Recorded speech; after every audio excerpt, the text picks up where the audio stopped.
Hello, and welcome to Speak Honest. I am your host and certified relationship coach, Jennifer Noble. It has been my passion for over a decade to help women like you heal what's been holding you back from having the relationships you deserve. Are you struggling with a relationship where you can't seem to voice your emotions, needs, and boundaries without having it blow up in your face? Then you have found the right podcast, my friend. Get ready for practical tips, empowering truths, and honest conversations. Now, let's dive in. Hello, ladies, and welcome back to another episode of Speak Honest. I am Jen Noble, your go-to relationship coach and author of the best-selling book, Dance of Attachment. And on today's episode, I really loved this one. We are doing another coaching session with Courtney, and she is just someone that has really been doing the work. And I mean really doing it. Not just reading about it, not just talking about it, but actually showing up for herself in real time, having real conversations, and in real moments where it would have been so easy to shrink. Because one of the things I notice with the women I work with, and maybe you can relate to this too, is that you get it. Like, you understand the patterns. You've done enough reading, enough therapy, enough reflecting to know exactly what you're doing and why you're doing it. And then life happens. And someone says something, or a date goes a certain way, or a friendship gets uncomfortable. And all of that knowing, it can just disappear right in the moment. And that's just part of being human.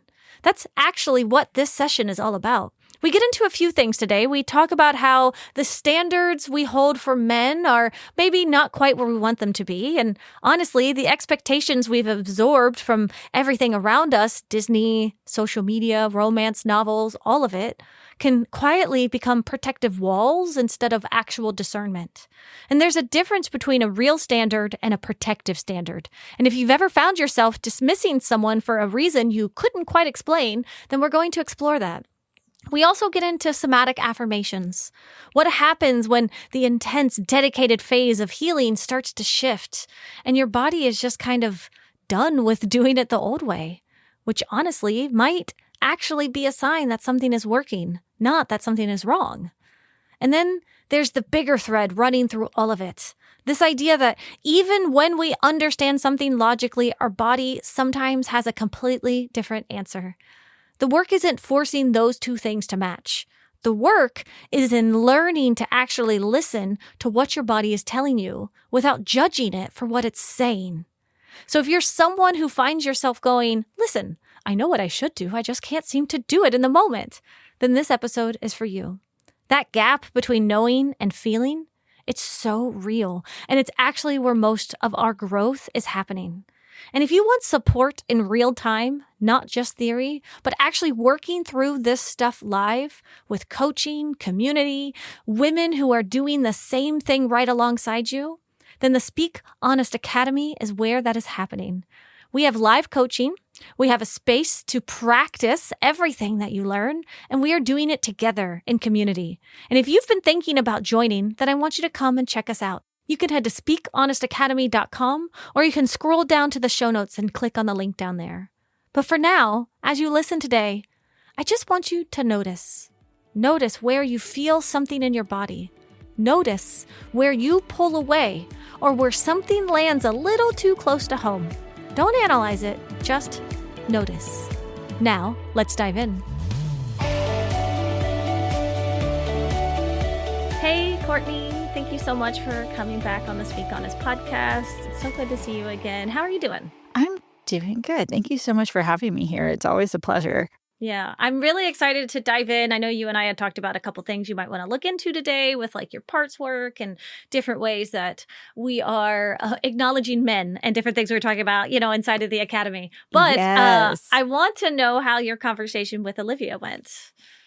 Okay. So I think, to be honest, how we talked about, that form of mindfulness by like taking that one color and putting it in the area of your body that you feel is your safety and your safe place. And that did actually a fantastic job of kind of keeping me grounded in the moment. And I want to say, like, keep me being myself.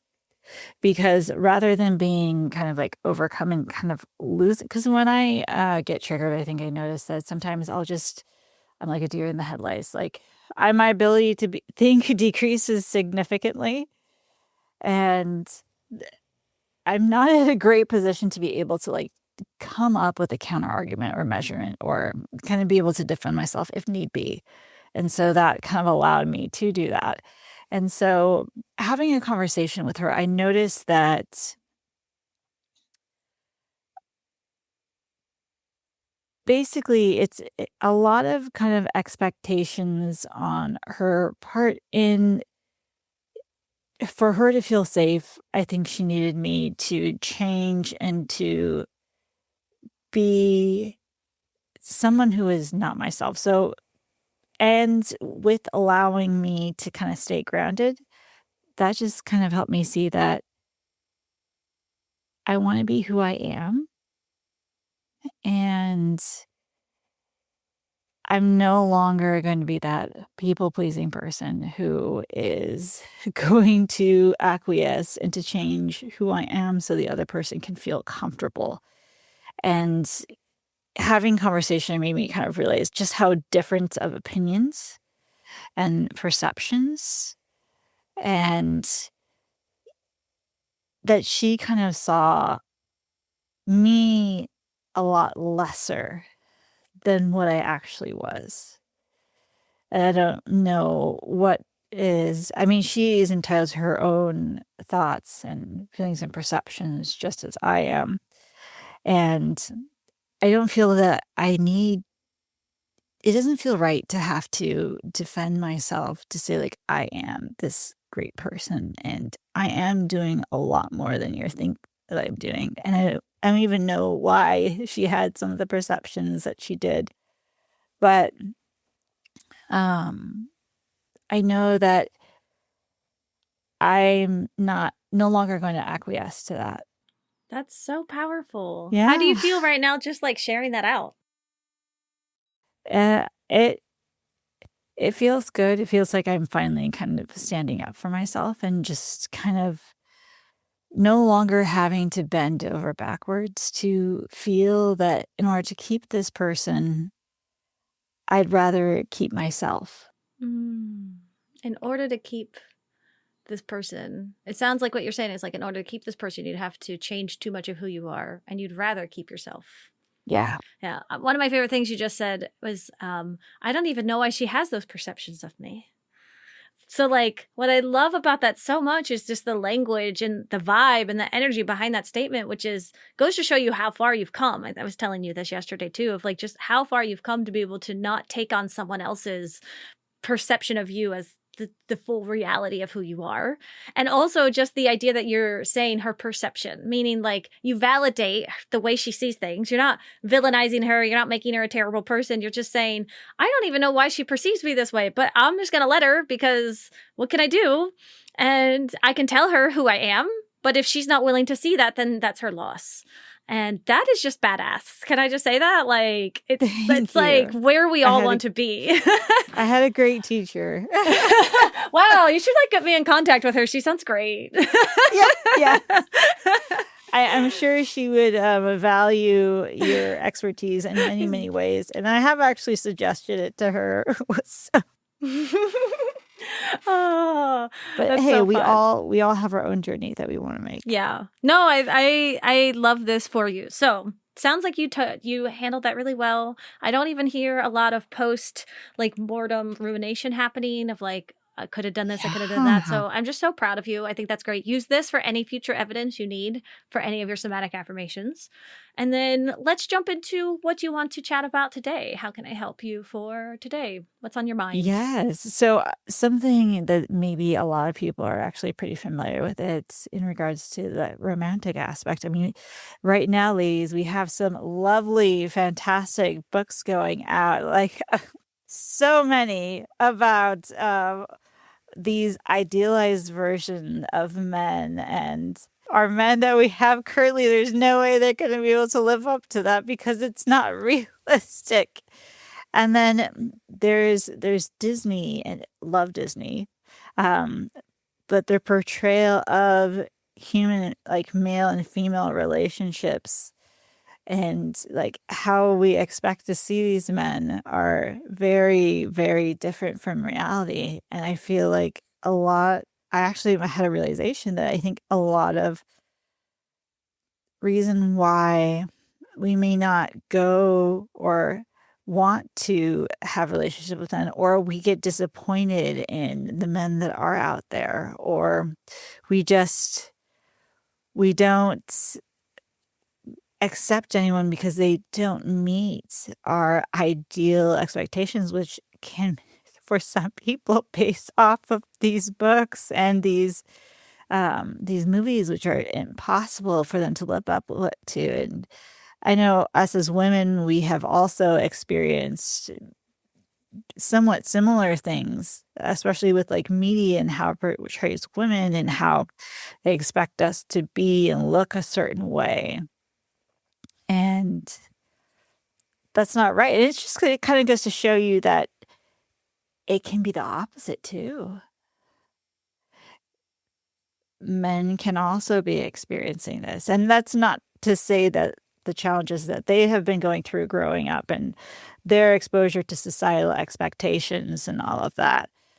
Yeah, but it'll but be it's interesting true. Yeah. Yeah, I think we were talking about this yesterday where you mentioned something of like, oh, I see men this way. Like I want like a man like a Disney, I want Prince Eric. I want like whatever. Who doesn't? I mean, he's hot. He was my first crush as a cartoon character. But like all of these things. And that the most important part about that is the realization that yes, as women, we do objectify men. We absolutely do. Like, again, to be clear, women have been objectified in horrific ways. And so it's apples and oranges, I understand. And also, I like to own and honor the fact that, yes, we objectify men in these ways where we see them on TV or we see these lovely relationships and we're like, well, why can't you be like that? Like, oh, here's a man and he takes care of the house. Why can't you be like that, right? Like, here's a man and he has no problems and he's just there for his wife. Why can't you be like that? And the thing is, this is also becoming a problem in our digital world, TikTok, Instagram, all of those where we see men online. And we're like, oh, look, he takes care of his wife that way. He takes care of the kids this way. He does this way. Why can't you do that? But we only see a limited form of what they want to show us. Right. And now we put it into our heads of this perfectionism.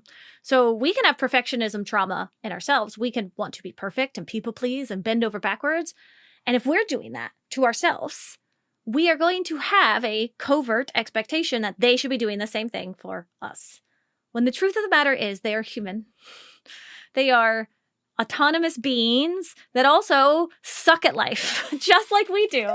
Like they do things wrong and they have emotions and they have their own childhood trauma. And truly joining in a healthy, secure relationship is understanding and allowing space for that. And that starts with dating, right? And you're dating. Attempting to. I mean, listen, very Yoda here, but do or do not. There is no try, right? Okay, like you fine. are dating. Okay. And yes. You are going through that in terms of how are we choosing men? How are we, swipe with such a digital age, right? We're swiping and we're looking and we're wanting all this stuff, but we're not allowing sometimes for that space of exploration and curiosity. And you go out on a date and he wears the wrong color and we just discard them, don't we? Like, or he says a stupid joke and it's not that funny. And we're like, well, obviously his humor doesn't match mine, so we don't call him back. But like the truth of the matter is like, so what? Is that the non-negotiable that we're willing to give up? But, and we talked about this, right, a little bit, when we have standards, quote unquote standards, we can have real standards, realistic standards, standards of a relationship we want, or we can have protective standards. And these are the standards that hold us back from having the relationships we deserve because we don't like the way they brush their teeth, or we don't like the way they wear their hair, or we don't like the fact that, they're a Dodgers fan. And although, no, I'll allow that one. That's probably a non-negotiable for me. He can't be a Dodgers fan. But you have to figure out, insert your non-negotiable here. And that would be different for everyone. For some people, religion is a non-negotiable, right? Whether they have it or don't, whatever it is. For some people, that doesn't matter. Some people would need to date someone else who is also vegetarian. Someone else doesn't matter. Someone would need to date someone who lives local. Someone else, it doesn't matter. The goal is figuring out what works for you. So as I say that, what's coming up for you? What thoughts are going on in your head? So for me, I'm kind of thinking exactly as that. And, I call it the Facebook phenomenon, where everyone posts the most beautiful aspects of their life, and yet they leave out all the hard stuff. And so I think when it comes to choosing men, and when it comes to knowing what you want and the different parts of yourself and finding those different parts of yourself that really kind of are preventing you from finding that guy, just as you were saying, like those protected parts, that's kind of what I want to explore. Like, what does that look like, going in there and finding those parts of it? What do you even talk to them about? Like, what kind of conversation can you have?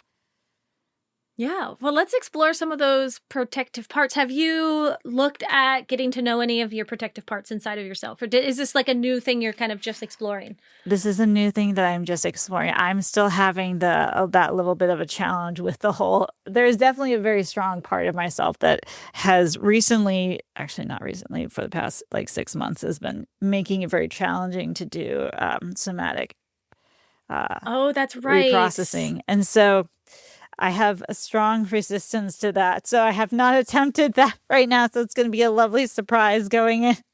That's so fun. Let's talk about that a little bit. What is the resistance? Do you know what is the wall that you're hitting? It's just that when I try to do my somatic reprocessing and my affirmations with that bodily feeling, like, I guess I think there's a part of me that is just resisting that is not wanting to go through with that. Like, I'll kind of start to do it, and they'll just be like, yeah, no, we're not going that way. Or let's focus on this instead. Or let's go over fun. here. And so Okay. it's just a feeling of like not wanting to go down that path and not wanting to try and do those. And I think I kind of threw that part of me off a little bit when I was including the different parts of myself. Like, imagine talking to that part of myself that has that wound. And they allowed me to do that like once or twice. But after that, it was like, That's all you yeah, get. no, I see what you're doing here. It's interesting because, as we know, somatic affirmations is the process in which we are quite literally rewiring our nervous system to be able to be who it is we want to be, right? Like, not who we want to be, like who we are, right? Like who we authentically are. Because, like, listen, I want to be like a multi-million-dollar hot bod lady that's like kicking ass as a CEO. That's also not completely who I am in alignment. I'm also incredibly lazy and I like comfortable shoes, right? Like, there's two different things there of like, oh, who do I want to be? But like, who also just am I? And somatic affirmations create inside of us who we truly are. It takes us back to center, right? It allows us to come back to who we authentically are as our being. And yet, there's something inside of you that says, no, I don't want that. Like, don't want this right now. And so I wonder what that is to some extent. If it's protecting you for some reason, or if it's scared itself to change. Because look how far you've come. Mm-hmm. Like, we have actual evidence to showcase that this works. There's no way you would have had this conversation with your friend 6 months ago. Oh, no. And even then I was kind of like terrified to have this conversation with her from the very beginning. Like, I literally had to like talk to you like, Jen. Yeah. Please help me.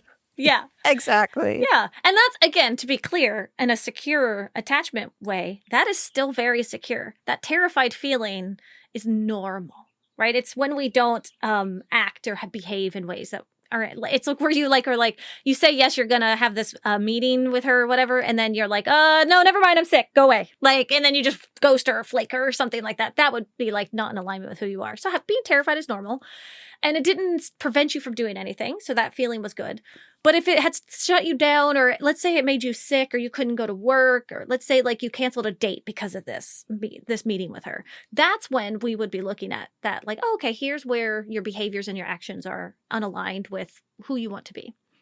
But when it comes to being able to have these, that's where that comes from, is by rewiring it from the inside out. So if we keep going with that, you can keep being who you want to be.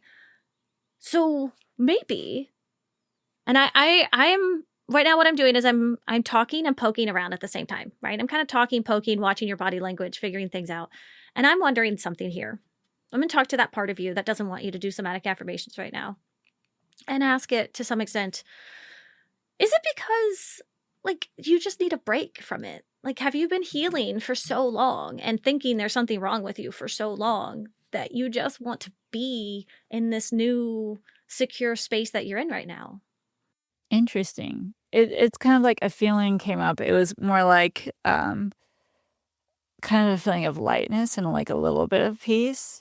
But like at the beginning part, it was like no, and then later on, it was like a little bit yes, but then also but maybe no. But yeah, no, you don't know me, but also maybe you're kind of right.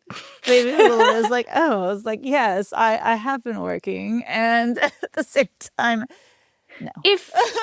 If you were, let's see, I don't know if you've ever truly like dieted. Like I used to have to diet like hardcore, right? Back when I was like 300 pounds, it was like intense dieting kind of thing. And it was like, you cut calories. But by the way, for the record, I'm going to say this is not good to do, but this is what I used to do.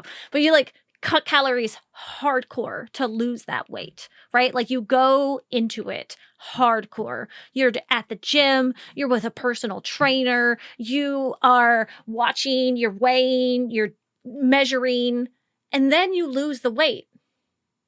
Then what do you do? Because if you keep measuring and going hardcore, you are going to lose too much now. So you actually need to get into what is like a maintenance phase. So I'm wondering if there's anything in your body that's still trying to do somatic affirmations like that first time when it was brand new and it was this high. And I wonder if now we can find you a new way to do it. Something that is more ease, more maintenance phase. Yeah, no, I will say that I think I was looking specifically for the intensity and the dedication/desperation that I had going on. Dedication/desperation is like, I mean, you need to like trademark that. That is everything. Dedication/desperation is, I think that's the type of healing that we're constantly like seeking. And now, unfortunately, girl, you're healing and it's going to get boring. Yeah. Okay. You don't get those big mountaintop aha moments anymore because you just are. I love those big mountaintops. I know, I do too. And here's, you want to hear something fun where your brain is going to really mess with you if you're not careful? Oh, yeah. If your body is seeking out those mountaintop experiences, right? Those dedication and desperation type experiences where you heal something and it makes this amazing moment. It's like that runner's high, right? It's like that absolutely. feeling. If you are seeking that, then your life, your body, your mind, your subconscious will start to create conflict again to get to that. Got it. Do you want that? No, I don't. No. Yeah. And that's so interesting.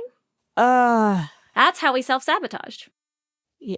But I'm wondering if I'm also kind of self-sabotaging myself by preventing myself from doing these somatic affirmations. That's such a good question. And I genuinely just want to honor that because I think you're living in the world that is most women right now, which is like, I self-sabotage. I don't do, I self-sabotage. What the fuck am I supposed to do? Right? Like, and the truth of the matter is I can't answer that for you. But what I can do is get you to check in with your body. So let's hold. You want to try something with me? Yeah. Let's hold both in your hand. Let's hold doing somatic affirmations in that like intense way and then not doing them. Which one feels more like self-sabotage right now? Interesting. The first one that I went to was doing. Okay. Good. And I'm really listening to your body in this moment right here. I think your body is really smart. And maybe the way we were doing somatic affirmations with you, it's just not cutting it anymore. You're ready for something new, something deeper, something like deeper in a different way. Like, Yes, let's go. Yeah, like sustainable, like the way I do them, right? I tell you guys all the time, I do them very differently than you guys do them, right? Like I teach you guys how to do them in the beginning, but mine are very chill now. I just gotta lay down at night and think about my day. I journal. And sometimes if I'm having like a really bad moment, like, exams are coming up, or I'm feeling like I didn't get some grant I needed or something like that, and I'm feeling not enough, or I'm feeling like I'm worthless, I'm feeling like I'm incapable, like, and those old wounds are coming up, then I will take the time that week to do a more intentional somatic affirmation. But otherwise, it's just kind of more like, I'm happy. I'm enough. My son loved me today. My girlies in the academy got something out of what I said. What I have to say is valuable, right? Do you see that? Do you see kind of how like I do it more like freely? Got it.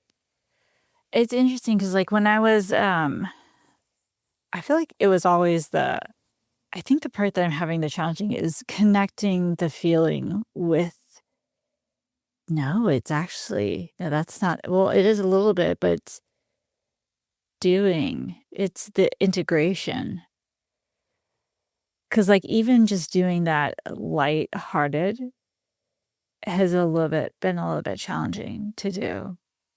Because like I actually before like when I first start my somatic affirmations, I'm able to do like a bunch of them. Like it's hard at the beginning and then later on it gets so much easier and I'm able to do it like super easy. Um but no, this is just doing them at all. Yeah, now you're just like, what do you even have? Well, then let's look at that, because what would you say you're struggling with right now in your life? Like if I were to say to you, what's your biggest struggle right now? For me, I would have to say my perception of romance Okay. and men. Then let's rewire that. And then also, because I actually think I've been doing a lot of work on like I'm worthy as I am. Mm-hmm. But maybe I'm wondering if because like before it's you need that 21 days to reprocess. Mm-hmm. What if it's less? Yeah, Probably not. No, I mean it's oftentimes, well, I mean, listen, again, days and numbers are arbitrary, but research shows that habits stick after about 22 to 66 days, because that is how long it takes for your neurons like in your brain to fire and wire together, to be stuck together, right? We talk about this oftentimes like a cornfield. You can walk over a path in a cornfield and kind of make a little path, but it'll come back up and you got to go again and you got to go again and you got to go again. Now, if you make a path down a cornfield and then you leave it be for a week and you don't touch it, it might grow back up again. But that doesn't mean it wasn't down. And so you just got to come back in and like push it down again. So there's no hard and fast rule here, but I like to say 30 days because it's just nice and easy and tidy and structured. But the truth of the matter is, there is also so much more that we're doing when we're reinforcing this belief. So let's say we're trying to put a belief together that you are enough, or I don't know, give me something if you want. That way I can make this more geared towards you. Okay, let's do the same one that I guess I've been working on. I'm worthy as I am. Yeah, I'm worthy as I am. So at nighttime, let's say you do your somatic affirmations during your alpha theta brainwave state during the nighttime. So that's when you're doing it. That's not the only time you're creating that pathway. Okay? That is the time in which it is easiest. So if you were out creating a cornfield, pathway, that would be you creating it with a large 2x4 with like a machine, being able to press down the cornfield. It just makes it fast and easy. It's just nice and tidy. It's easy to go. But if you also tell other people, hey, walk this path, will you walk this path so it stays down during the day? Then that path is going to stay down, making it your job easier at nighttime, again, to keep creating it and keep reinforcing it. So when you have something that says, I am worthy as I am, you're doing so much more than just nighttime affirmations. You're doing them during the day. You're doing them when you talk to yourself, your daily inner monologue. You're doing them when you're at work. You're doing them when you're talking to your friend. You're doing them when you're talking to me. Go on. I was going to say, oh, interesting. So it's not just, so that very well could be in it as itself. Perhaps I am actually doing it throughout the day. And then when I finally get at night where I'm like, okay, I'm ready. Yeah. And it's like, girl, we've been doing this throughout the day. I'm tired. Yeah. Like, Yeah. hard pass. What does your body want to do at nighttime other than somatic affirmations? Read. Sleep. Then let's listen to that. Okay.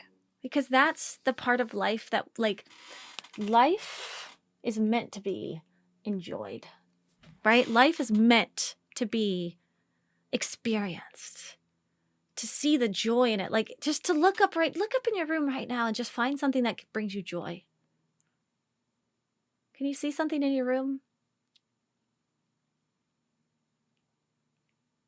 Your little cat tower? Is that a cat tower behind you? It is a cat tower. I was looking for specifically the cat that occasionally likes to sleep on the cat tower, but they're no longer in the room. So yeah.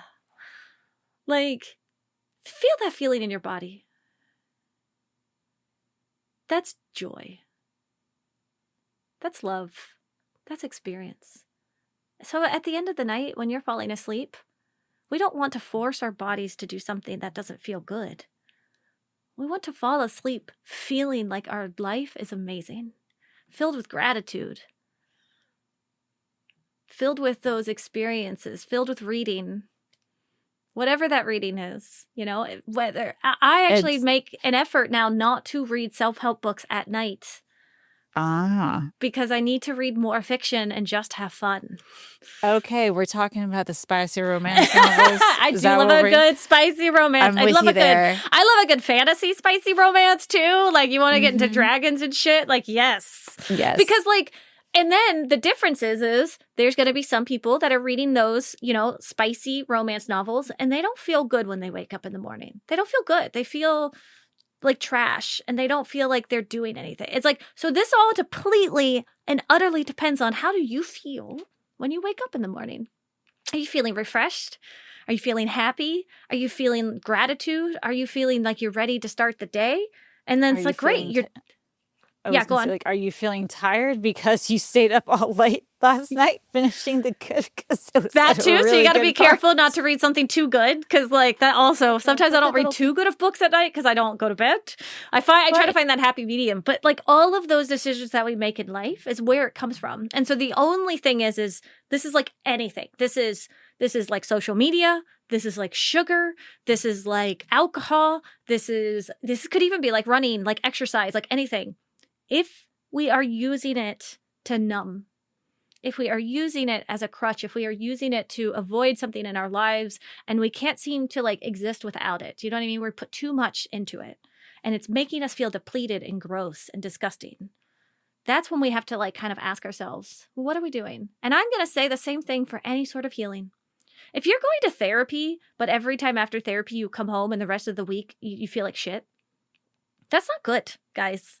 If you're seeing me right now, you're talking to me as your coach, but every time after, yes, sometimes we can have heavy emotions after coaching, and that can be, I think we understand the difference of the feeling I'm trying to talk about here is that long-term feeling of just dread or depletion.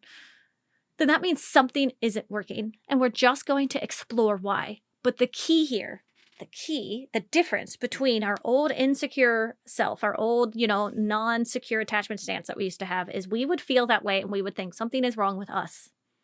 I am broken. I am messed up. I am not enough. I can't do this. I am incapable. I am useless. And instead now we're going to see and feel those feelings and we're going to say, oh, well, what in my life can I change to feel better? What do I have control? That's our agentic principle that we talk about all the time, right? What do I have control over to allow me that space for happiness? It's so true. I think a lot of times when we are in those periods of time where we feel broken or we feel hurt or we feel not enough or just sitting in our own limited beliefs, we don't realize that what can I do to change that feeling? Or what can I do? What can I change? What part of my life can I change to make something a little bit different. Yeah. It is the oldest prayer of all time, and I still think it fits everything. But it's, grant me the serenity to know what I can control, or to control the things I can control, to let go of the things I can't control, and the wisdom to understand the difference. I think that's even like a AA thing, like a Alcoholics Anonymous thing, but like that phrasing sticks. It hits no matter when and where and what age of the world. But we've all been saying this to some extent over the dawn of existence of like, here's what we can control, here's what we can't. How do I understand the difference? And it's kind of like you were saying before, like, oh, is this thing causing me self-sabotage, or is it not causing, or is this thing causing me self-sabotage? And sometimes it's checking in with your body, maybe doing a silly thing like holding them both in your hands and seeing. You'd be surprised, but I've done this with other people, and one starts getting heavier and they're like, why is my right hand moving down? And I was like, you're listening to your body, not to me. Like, this is where it gets woo-woo. Let me tell you, when I can research it long enough with an fMRI machine, I'll tell you why it works. Until then, trust. But our bodies are so fucking smart. Like, they just are. So tell me what's going on with this dealing with the romantic aspect, because I'm at a loss. Well, that's what I want you to check in. What's protecting you? What's going on? Even as you talk about it and you ask, I'm not sensing a specific issue happening. There's just an overarching fear. So let's get more clear. And maybe we don't have time for that right now, but that's what I want you to explore this week is, what is protecting you? What are you afraid of? What's holding you back?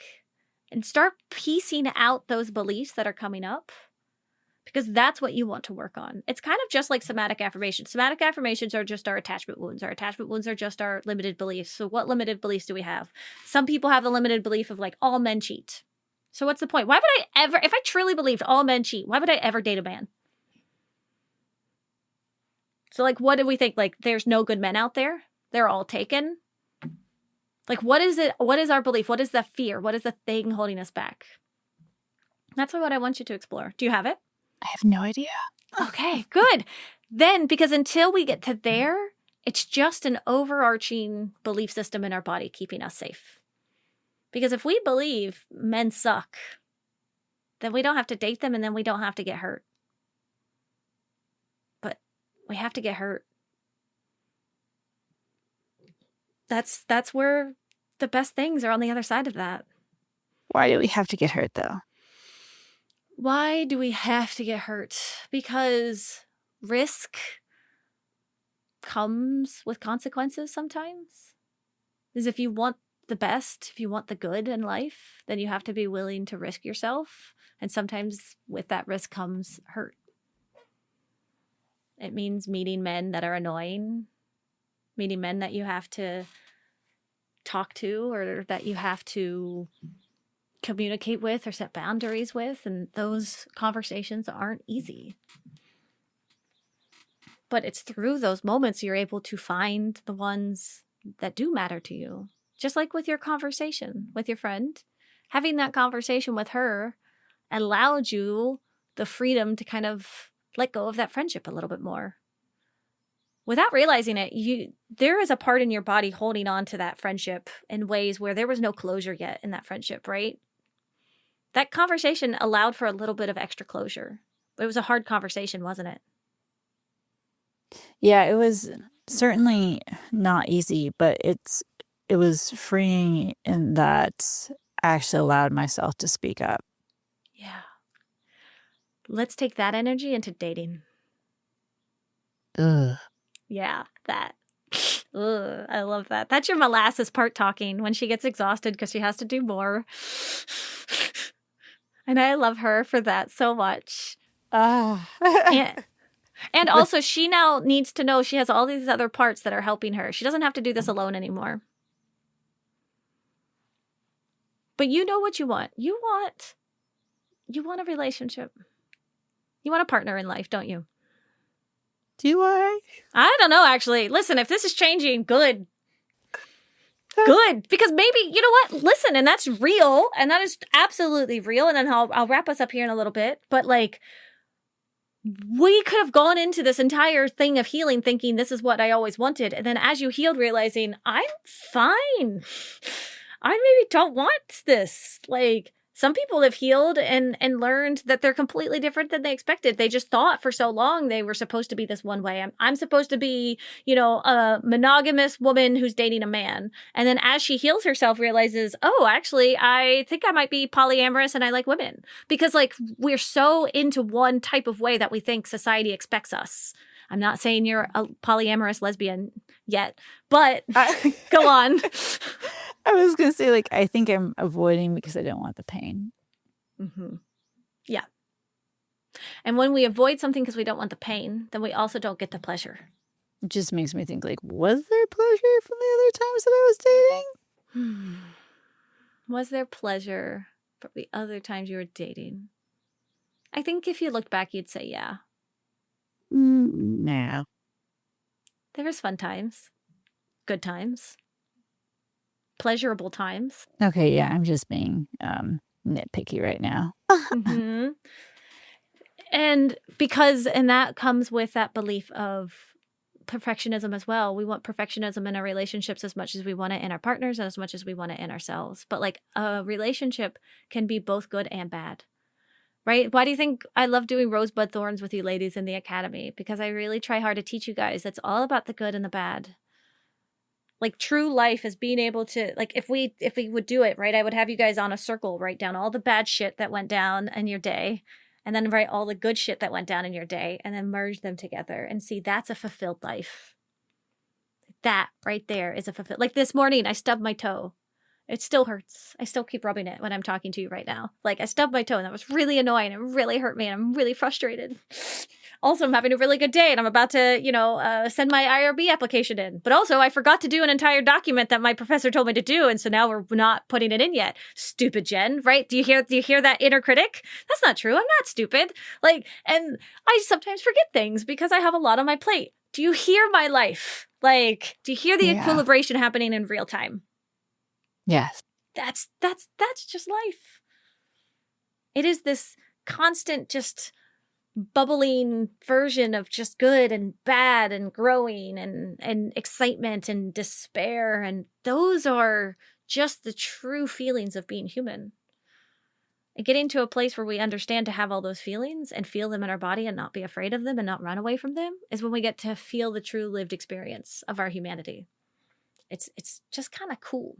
That is beautiful, the way that you put that. It was really beautiful. I feel like I'm just rewiring now my neural pathway just listening to you.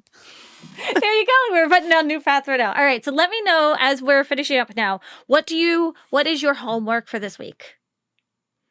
My homework. Okay. Mm-hmm. What do you want to work on? Crap. I want to say... I can help you if you want, but Please. I wanted to hear. I would like for you to explore this protective nature inside of you around dating. So that way, when we come back and talk, whether it be in group or whether it be in our next session, that I want to start being able to write down the different limited beliefs holding you back. And let's see how we can start to rewire some of those, reprocess some of those in your brain. Let's use a type of somatic affirmation for those limited beliefs.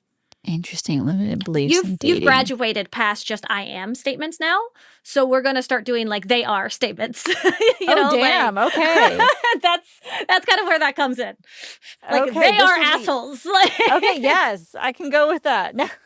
Yeah. You're like, you're so good with the I ams. So now it's like, you are. So now let's start figuring out who they are. Oh, this will be interesting. I think it'll be fun.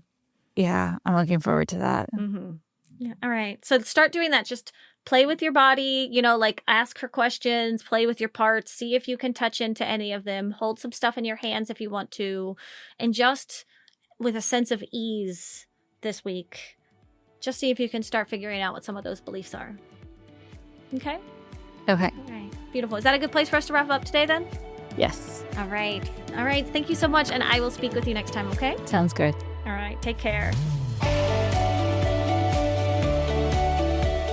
Wow, such a great session with Courtney. And I just want to take a second and honor the work that happened in that conversation because it wasn't perfect, right?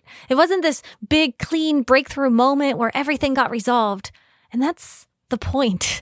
That's what real healing looks like. It's not perfect. It's not linear. It's messy and it's layered. And sometimes you're sitting there going, wait, am I self-sabotaging or do I just need a break? And both of those can be true at the same time. What I want you to take away from today's episode is this. The goal isn't to always have the answer. The goal is to stay in the conversation with yourself, to keep noticing. Because your emotions, all of them, even the uncomfortable ones, are information. Your resistance is information. Your frustration when someone doesn't meet your expectations? Yep, that is also information.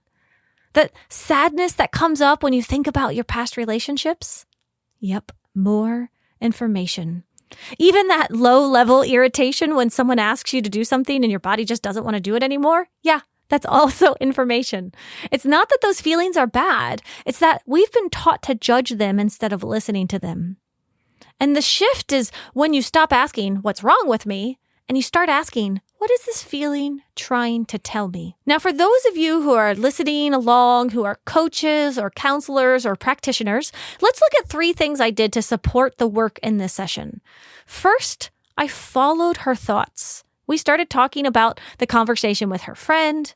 We moved into idealized expectations of men, then into protective parts, then into somatic affirmations, and then into dating fears. And now that might sound all over the place, but it wasn't. That's actually her subconscious leading us exactly where it needed to go. As coaches, we can get so attached to having one clean takeaway at the end of a session. But sometimes the most important thing you can do is just stay curious and follow the thread, even when it feels like you're bouncing around, because usually there is a through line. You just have to trust it. Now, the second thing I did was I used a somatic body check-in in real time. When she couldn't figure out whether avoiding her somatic affirmations were self-sabotage or something else, I didn't try to answer that for her. I had an idea in my head, but I wanted to check in with her, so I asked her to hold both possibilities, one in each hand, and then just notice which one felt heavier. That was it. No analysis, no framework, no explaining, just what does your body say? And she got her answer immediately. And that technique is so simple, so don't underestimate it. Use things like that with your clients when you can. The body knows things the mind is still arguing about. And the other thing I did was I reframed resistance as information rather than a problem. So when she told me that she'd been hitting a wall with her practice for the last 6 months, I didn't treat that as a setback. I got curious about it. And what we found was that she had actually moved into a different phase of her healing. So the intensity she was looking for wasn't available anymore because she didn't need it in the same way. And that's really great progress. And part of our job as coaches is to help someone see that difference. See, as facilitators, it's worth remembering that a session doesn't have to be tidy to be powerful. Sometimes the most valuable thing you offer is just staying present, following what's alive in the room, and then trusting that the subconscious is always pointing us somewhere worth going.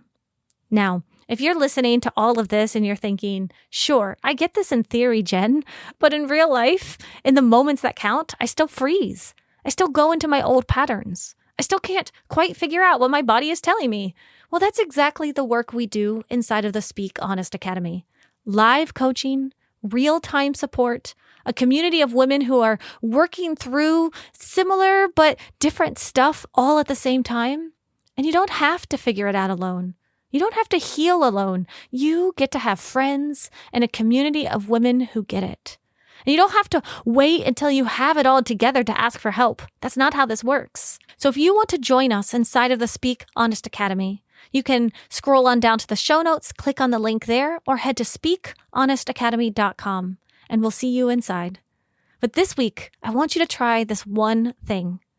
When you notice a feeling coming up, whether it's in a conversation or a date, or when you're scrolling, or suddenly you feel like you're not enough, maybe it's even when you're coming to join the Speak Honest Academy and you feel this big feeling in your body come up. I want you to just pause. Don't fix it. Don't worry about it. Don't explain it away. Just ask yourself, what is this actually telling me? You are already doing more than you think. All right, ladies, I'll speak with you all next week. Take care. As we wrap up today's conversation, always remember that healing is a journey, not a destination. And it is an honor to be a part of your healing journey. If you want to dig deeper into the topics we covered today, be sure to head over to our show notes where you can find all of the valuable information mentioned in today's episode right there. And please remember to rate, review, and subscribe if you enjoyed today's podcast. Your feedback means the world to us and helps others discover our podcast. Until next time, remember to speak up and speak honest.